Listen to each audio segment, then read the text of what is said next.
Sonnet composed along Westminster Bridge.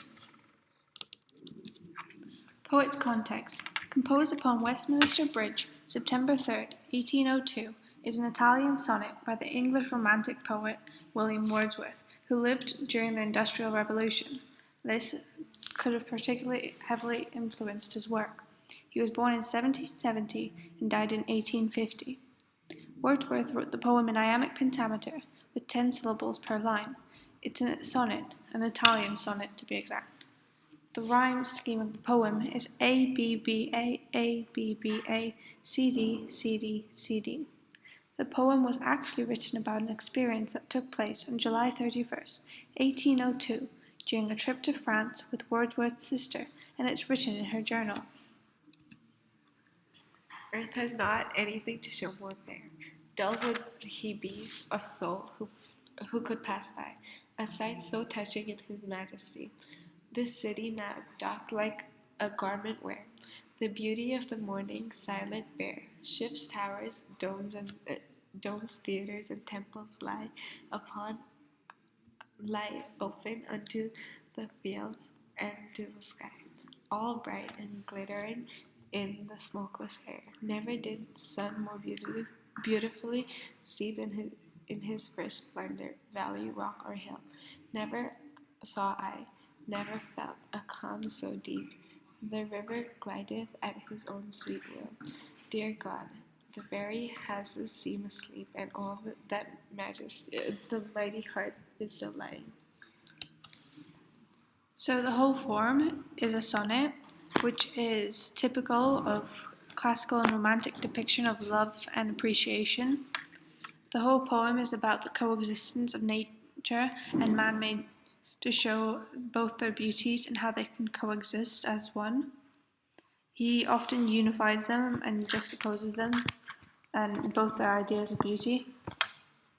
He alternates stressed and unstressed syllables to show that it's iambic pentameter. It's not a conventional sonnet, as poets during the Romantic era wouldn't really write about man-made beauty. He uses "Dear God," which is ironic, as even God is addressed. The use of soul is religious context, and it shows his deep admiration for the city. He uses personification, which brings the spirit to the city, which is usually seen as just like rock and metal. When he says heart, he means the heart of London, and asleep refers to Mother Nature, his peace of mind and harmony, and his admiration for her. He uses extremely positive adjectives such as bright and glittering. The way he repeats never twice emphasizes his love and appreciation for it. He writes it as if he's surrounded by beauty from both sides, both the natural and the man-made. Smokeless air shows that it's free of pollution, which wasn't common at the time because when he wrote this, it was during the Industrial Revolution, so there was a lot of smog. He often lists a lot of positive qualities to help emphasize his love and the beauty of London. Ships, towers, domes, theatres, and temples. In fact, nature's influence isn't described until the seventh line, which the speaker relates that the city is open to the fields and the sky. While the city itself may not be a part of nature, it is certainly not in conflict with nature.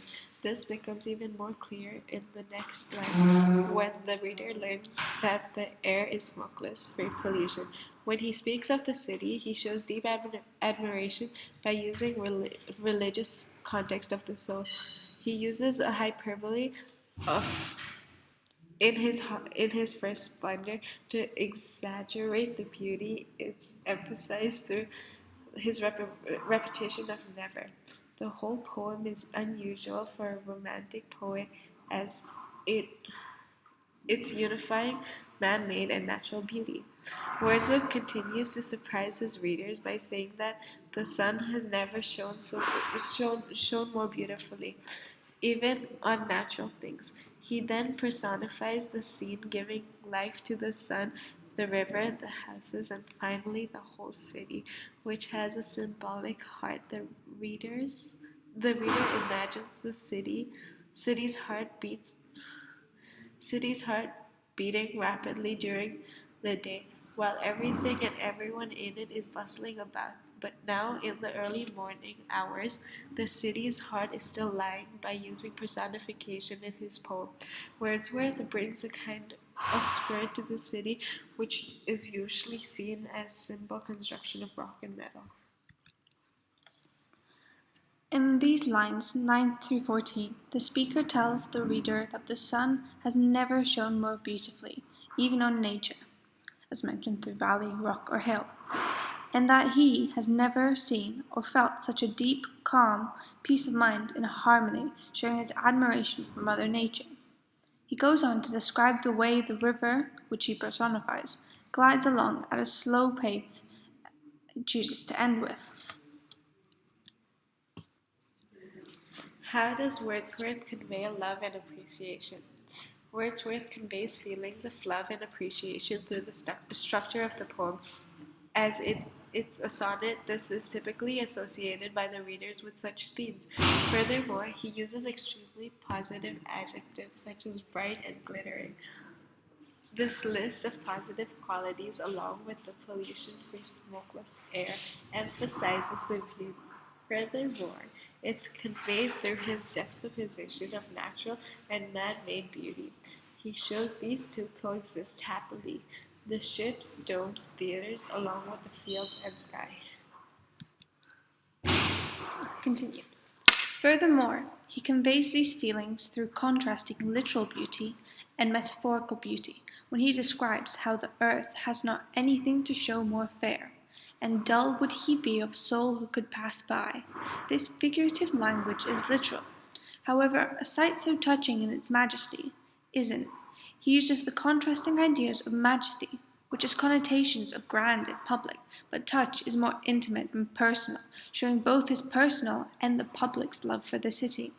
Moreover, his lines are enjambments, like the city now doth like a garment wear the beauty of the morning.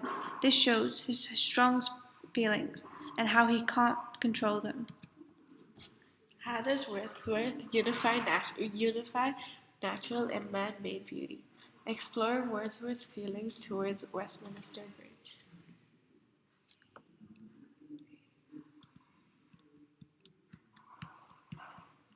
Sonnet, composed upon Westminster Bridge.